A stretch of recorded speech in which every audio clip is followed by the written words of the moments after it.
स्वागत है आप सभी का। मैं हूं साहिल खान और आप देख रहे हैं साहिल की डायरी। बहुजन समाज पार्टी के पूर्व अध्यक्ष सूरज चंद्र राव जी हमारे साथ में हैं। क्या हुआ कि आज बसपा छोड़ के आप समाजवादी पार्टी दामन थाम लिए? बहुजन समाज पार्टी लगभग मैं जो है 90 साल 1990 का कार्यकर्ता हूँ। पार्टी कोई छोड़ना नहीं चाहता है। माननीय काशीराम साहब कश्मीर से लेकर कन्याकुमारी तक साइकिल यात्रा किए थे और माननीय काशीराम साहब के संघर्ष के ही बदौलत माननीय बहन जी का पूर्ण बहुमत की सरकार बनी थी। सरकार बनने के बाद निरंतर पार्टी जो है निगेटिव की तरफ बढ़ती रही, चाहे 2012 का चुनाव हो, चाहे जो 2017 का चुनाव हो, 2014 का चुनाव है, 2019 का, 2022 का, अभी 2024 का चल रहा है। इसमें देखा जा रहा है, हमें पार्टी के बारे में ज़्यादा कुछ नहीं कहना है, लेकिन आज़ादी के बाद ये 2024 का जो चुनाव है बहुत ही महत्वपूर्ण है। एकदम आज़ादी की तरह ये चुनाव है जिसमें भारतीय जनता पार्टी एक घोषित कर चुकी है, अपनी घोषणा कर चुकी है कि 400 पार हमारी सीट आवे, हम संविधान को बदलेंगे। खाली एक ही आदमी नहीं, भारतीय जनता पार्टी का इसके जितने ही कैंडिडेट थे, जो है अरुण गोविल हैं, आपके अयोध्या से जो लल्लू सिंह हैं, और इनके जो बहुत महत्वपूर्ण साधु संत हैं, सारे लोग कह चुके हैं कि हम संविधान को बदलेंगे। यहाँ तक कि दुख इस बात की है कि कोई महिला नेत्री भारतीय जनता पार्टी का यहाँ तक कह दी कि जूता चप्पल सीनने वाले संविधान के बदौलत मेरे सर पे राज करेंगे। ये सब बहुत चुभता है। मुझे त्याग की मूर्ति कहे जाने वाली माता रमाबाई अम्बेडकर का संघर्ष याद है। बाबा साहब डॉक्टर भीमराव अम्बेडकर विदेश पढ़ रहे थे। उस समय माता रमाबाई अम्बेडकर का बच्चा बीमार था, दवा लेने गई थी। उसी समय बाबा साहब का तार आता है कि अरे रमा, मुझे पैसे की कुछ ज़रूरत हो तो मेरे पास भेज दे। काश अगर बाबा साहब को पता होता कि मैं पैसे मंगवा रहा हूँ और मेरा बच्चा बीमार है, संभवतः वो नहीं भेजते। लेकिन धन्य हो माता रमाबाई अम्बेडकर, उन्होंने सोचा कि अगर ये पैसा हम बाबा साहब के पास भेजते हैं, इस देश में करोड़ों करोड़ों बच्चों का दवा हो जाएगा। अगर ये पैसा अपने बच्चे पे लगाते हैं तो सिर्फ मेरे बच्चे का दवा होगा। आज उन्हीं की देन है कि बाबा साहब अम्बेडकर जो संविधान के बदौलत संविधान हम सबको दिए हैं, चाहे बच्चा का दवा हो, चाहे बच्चे की पढ़ाई हो, सारी आज़ादी जो कुछ भी है, संविधान मेरी जान है।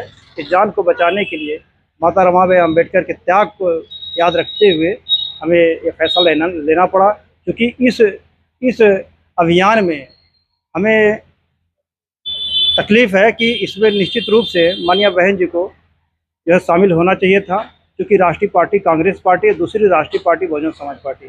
माननीय बहन जी को भी नेतृत्व करना चाहिए था। माननीय बहन जी के लिए इंतज़ार भी किया गया, लेकिन आखिरी वक्त पे इन्होंने जो है समझौता नहीं किया। परेशानी मजबूरी जो भी हो, हम उस पर ज़्यादा कुछ कहना नहीं चाहते हैं। तो क्या कहा जाए, बीजेपी की बी पार्टी नहीं बन गई? अब बीजेपी की बी पार्टी हर चुनाव में कहा जाता था, लेकिन इस चुनाव में तो कुछ हमें बहुत काफ़ी सिम्टम नज़र आया। बहुजन समाज पार्टी के चूँकि हम थे, कहीं कहीं आपस में चर्चा होती थी, तो लोग जो शीर्ष नेता थे, जो हमारे कोऑर्डिनेटर थे, वो बड़े ही मन दबा करके कह देते थे कि क्या करें, माननीय बहन जी तो बीजेपी के लिए ही काम करें। तो हम तो ऐसा नहीं कर सकते। ऐसे तमाम साल आप बीएसपी में? 1990 से सक्रिय रूप से मैं काम कर रहा था और बहुत ही परेशानी, बहुत ही आंदोलन, जैसा भी हमको निर्देश मिलता था उस निर्देश का अक्षरशः पालन करते थे। इसमें कोई जरूरत नहीं। 30 साल का एक लंबा अरसा होता है, तो कहीं ना कहीं दुख हुआ है कैडर का नेता बीएसपी का होकर।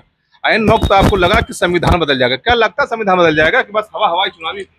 अगर बीजेपी कह रही है, बीजेपी क्या नहीं की, अचानक जो है नोट बदल ही कर दी। बीजेपी किस नेता ने कहा है कि बदल जाएगा संविधान? अरुण गोविल कहे। अभी अरुण गोविल कितने दिन के बीजेपी में आए हैं? अब अरुण गोविल तो भाई बीजेपी के ही हैं। बीजेपी के जो है ब्रांडेड कैंडिडेट हैं मेरठ के। अभी लल्लू सिंह जो अयोध्या के हैं, अभी उनका बयान आया था। क्या अमित शाह और नरेंद्र मोदी जी ने कोई कहा इस बात को लेकर संविधान बदल जाएगा? अब जो है अमित शाह का तो बयान है कि संविधान बदल देंगे। हाँ, संविधान बदलेगा। हमने लेकिन नहीं सुना। नहीं सुना तो नहीं, लेकिन है। बगैर देखिए, अगर शीर्ष नेता अगर कहा नहीं होता, निश्चित रूप से उनके जो छोटे नेता हैं ये कहते नहीं। एक अमित शाह जी की वीडियो आई थी कि आरक्षण खत्म कर देंगे, लेकिन अब जांच हुई तो वीडियो फर्जी निकली। हवाई जो लोग कह रहे हैं, विपक्ष कह रहा है संविधान बदल देंगे, चुनाव को डाइवर्ट करे तो नहीं कहीं है ये? नहीं, ऐसा नहीं है। देखिए, ये ये षड्यंत्रकारी पार्टी है। अच्छा। आप देख रहे हैं, जब ये चुनाव चल रहा था तो जो भी विपक्षी पार्टियां हैं, माननीय केजरीवाल मुख्यमंत्री दिल्ली, उनको जो जेल में डलवाया गया। साबुत कुछ नहीं, वो तो भाई ये इंटेलिजेंट पार्टी या उसके नेता अपना बेल तक नहीं दिए थे। लोग जो है, जज साहब तो कह रहे थे कि भाई बेल आप दीजिए, मैं मंजूर करता हूँ। इन्होंने कहा जब मेरा कोई गुनाह ही नहीं है, हम बेल किस बात की। तो बहुजन आपके जो है झारखंड के मुख्यमंत्री शिबू सोरेन, जो भी इनके खिलाफ, इनको जिसको भी जो है खतरा महसूस हुआ, सारे लोगों को किसी न किसी मामले में जेल में डलवाने का ही काम किया। मायावती जी को किस बात का डर था कि गठबंधन क्यों नहीं की, किस बात का डर था? अब तो माननीय बहन जी को ही मालूम हो, कहीं तो है कुछ दिक्कत है, प्रॉब्लम है। अभी देखिए, मुझे तकलीफ है, अभी बस्ती में उनका कल कार्यक्रम था, तो ये देखा गया कि बहन जी काफ़ी मायूस लग रही थी। मुझे ये भी लगता है, कभी हम लोग आपस में चर्चा करते हैं, माननीय लालमणि प्रसाद जी जो हमारे पूर्व सांसद हैं, पूर्व विधायक मंत्री हैं, तो हम लोग चर्चा कर रहे थे कि माननीय बहन जी को नींद नहीं आती होगी, क्योंकि इनका कदम जो है गलत उठ गया है।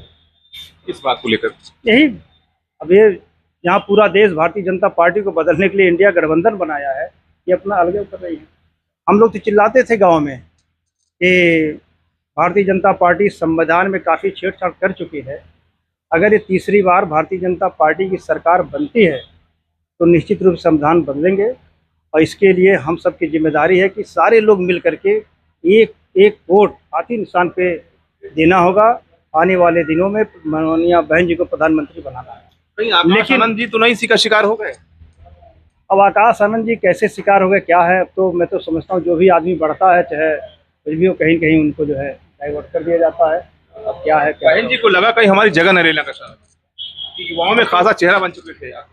बहन जी को मालूम है, इस पर हम कुछ नहीं कह सकते। 30 सालों में क्या जिस तरह आज बोल रहे हैं, क्या ऐसी आज़ादी कभी आपको मिली थी? नहीं, कभी नहीं। कैसा लगता था? कभी हम लोग सपने में भी जो है बहन जी के खिलाफ सोचते हुए नहीं थे। खिलाफ की नहीं, क्या मीडिया के सामने आज तक कभी बोल पाए थे? नहीं, कभी नहीं। पहली बार जो है, मीडिया से तो हम लोग भागते थे। इस नाते कहीं अगर मीडिया में जो है हमारी कुछ बात आ जाएगी तो अलग से कार्रवाई जाएगी, तुम नेता बनते हो। मतलब नेता एक ही रहे बसपा में, अब जो भी हो, लेकिन तो ये समाजवादी पार्टी में आ गए, आप क्या करेंगे? समाजवादी पार्टी कल माननीय जो है अखिलेश यादव, पूर्व मुख्यमंत्री उत्तर प्रदेश, समाजवादी पार्टी के प्रमुख, कल उनका कार्यक्रम है। कल उनके कार्यक्रम में हम सैकड़ों साथियों के साथ जो है शामिल होंगे, और पूरी तरह जो ये अभियान है 2024 का, इस अभियान को पूरी तरह सफलता के लिए तन मन धन से हम भी लगे हुए हैं। पूरे यह चुनाव तो देखा गया है कि जनता स्वयं चुनाव लड़ रही है। राम और शर्मा जी, देखिए आप कैडर के नेताओं को आप खींच के ला रहे हैं बसपा, क्या बात है? देखिए, जो दर्द हमारी है वही हमारे दलित भाइयों की है, और संविधान नहीं रहेगा तो हम लोग का अस्तित्व खत्म हो जाएगा। हम लोग गुलामी की प्रथा में बच जाएंगे जो पहले है था। तो हम लोग ये चाहते हैं कि हम लोगों ने पूरी जनता मन बना लिया है कि अब की बार भारतीय जनता पार्टी को उखाड़ फेंकना है और संविधान को बचाना है। संविधान रहेगा तभी हम सबका अस्तित्व रहेगा। 10 साल केंद्र सरकार मोदी चलाए, 10 साल में नहीं बदले, 24 बदल देंगे? एकदम बदल देंगे।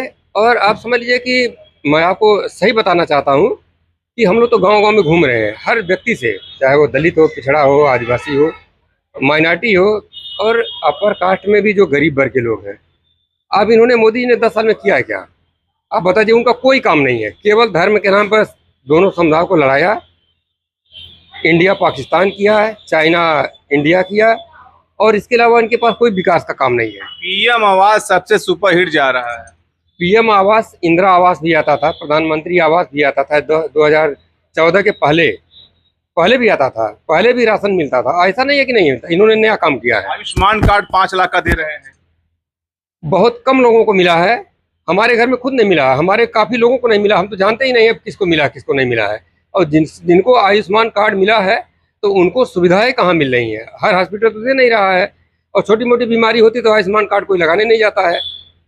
तो आप समझ लीजिए कहाँ काम कर रहा है, बता दीजिए। तो मैं ये कहता हूँ कि पूरी जनता ने मन बना लिया है कि अब की बार हम लोग भारतीय जनता पार्टी को हरा देंगे।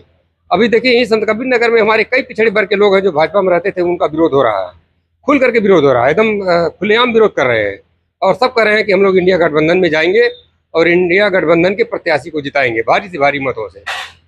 तो ये देखिए सुरेंद्र राव जी हैं, बसपा के पूर्व जिलाध्यक्ष हैं, कैडर के नेता हैं, और इनको लगा कहीं कि बहुजन समाज पार्टी में अब वो दिन नहीं रह गया है, अब इनको आज़ादी चाहिए। बात करें संविधान बदलने की, संविधान बदला जा रहा है, हो सकता है अगर तीसरी बार भाजपा आ गई संविधान बदल देंगे। और कल धनघटा में राष्ट्रीय अध्यक्ष अखिलेश यादव आ रहे हैं सपा के, और उन्हीं के सामने सैकड़ों समर्थकों के साथ ये समाजवादी पार्टी का दामन थामेंगे। फिलहाल जिस तरह से यहाँ पर माहौल चल रहा है इंडिया गठबंधन और भाजपा के प्रत्याशी में, फिलहाल देखने वाली बात होगी कि 4 जून में जो फैसला आएगा तब मालूम पड़ेगा कि किसने कितनी मेहनत की है। साहिल खान, सत्यमेव नगर, साहिल की डायरी।